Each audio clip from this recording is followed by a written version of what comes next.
A fast-moving fire took out 3 buildings and a boat tonight. Good Thursday evening, everyone. I'm Tyler Lopez. And when this all began, a boy was home alone, reacting quickly, and it appears he made a difference. The damage at this mobile home site is tonight's top story. It was just after 7 o'clock tonight. A fire would begin in one unit, then move onto a nearby shed, then destroy a boat before burning a second home.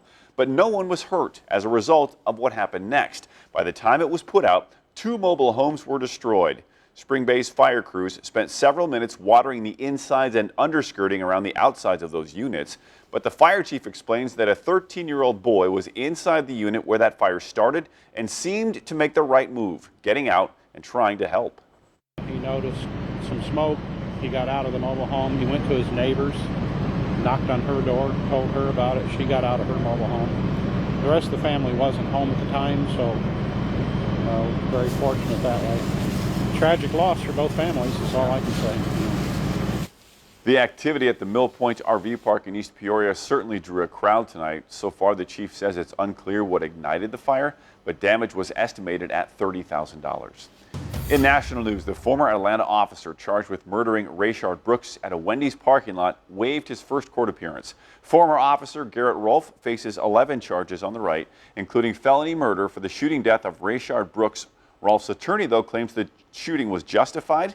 The other officer, Devin Brosnan, bonded out of jail shortly after turning himself in today. There he is. He stands charged now with aggravated assault and failure to abide by his public oath.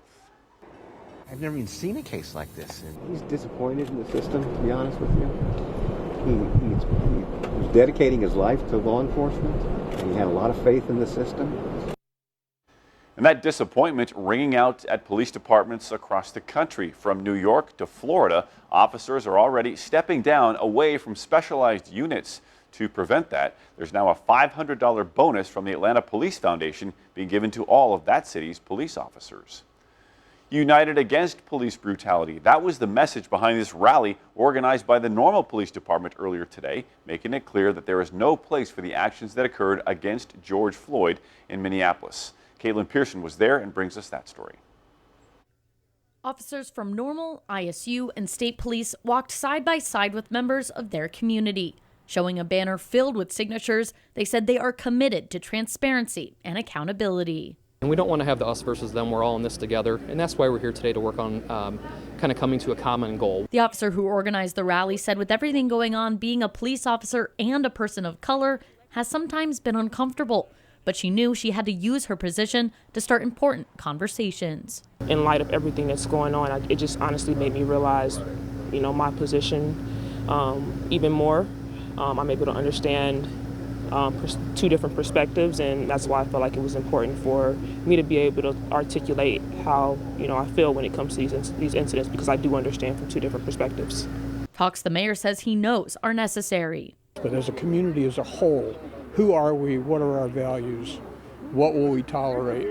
What will we not tolerate? I think we need that conversation. One community member who attended the rally said both officers and the public need to use this time to educate themselves on the past so we can look for a better future. I'm encouraged. I think now more than anything in my 42 years in life, I've seen more eyes open than I've ever seen before. I believe this is going to continue on. We're living in a new civil rights movement right now. And I think it's going to be some years before we get past this. We got a lot of work to do. In Normal, I'm Caitlin Pearson.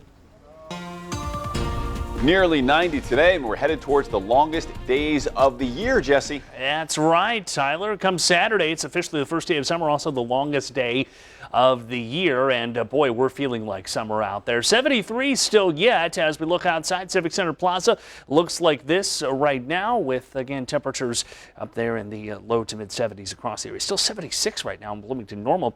The bluish greenish number, that is the dew point measuring that moisture. Notice how we're getting those dew points into the 60s now across the area, and that means that we're pumping in more of that warmth and moisture to central Illinois. Highs today, yeah, we topped out near 90 for a good chunk of us, although Lincoln, you got to that 90-degree mark. Tomorrow, I think pretty much all of us, especially along and south of I-74, get to that 90-degree mark. We're also tracking the chance of isolated showers and storms starting tomorrow. That rain much needed. Details on when we could see possibly some more in your warm weekend outlook. Tyler. Jesse, thank you. A milestone reached today. Central Illinois has now surpassed 1,200 cases of COVID-19. Nearly half the counties in our viewing area reporting new infections today. In fact, 6 counties added a total of 20 new cases of COVID-19. One of them, a teenage girl in LaSalle County. Of the 1,200 cases, only 207 remain active. Tazewell County also reporting a new outbreak at a long-term care facility. It's here. 14 residents at Reflections Memory Care in Washington now tested positive for COVID-19. 3 of them have died. In Peoria County now, the case count has doubled. You can see it on this graph. In just the past 3 weeks, they now have 410 positive cases. But the leader of the health department links that increase to more testing. In fact, more than 2,000 specimens were taken over the last week. And there have been several small outbreaks to increase the numbers as well. But the positivity rate is still under 3% in Peoria County. So she says their focus is on getting ready for phase 4, which will be the longest phase. This is the phase that really takes us to a point of having a highly validated treatment course and or a vaccine. And those are going to be months out. So, we expect guidance from phase 4 to come out over the weekend and early next week. And we expect it to be one that's going to be very much, the long game. The long game. Hendrickson adds that wearing face masks remains crucial to preventing the spread because you may not know if you're carrying that virus. More compensation coming in for local nurses on the front line. The Illinois Nurses Association and the state have now agreed to a 12% increase on employees' base salary for any days worked between April 16th and June 30th of this year. This applies to registered nurses who work in mental health facilities, correctional centers, youth centers, veterans' homes, and a few other places. Also, nurses excluded from the Families First Coronavirus Response Act who worked the full time for the month of May, they also will get an extra personal business day. The head of our state unemployment system says they weren't staffed for a massive increase in claims and that the feds didn't step up. Frustration over delays in processing and payments have been a recurring theme dating back to March. Acting Director Thomas Chen of the Illinois Department of Employment Security says, in addition to a lack of employees and a need for more federal funding, IDES is also seeing a lot of retirement, taking their number of staffers with at least 5 years experience down by 20% over the past 6 years. But they do have openings.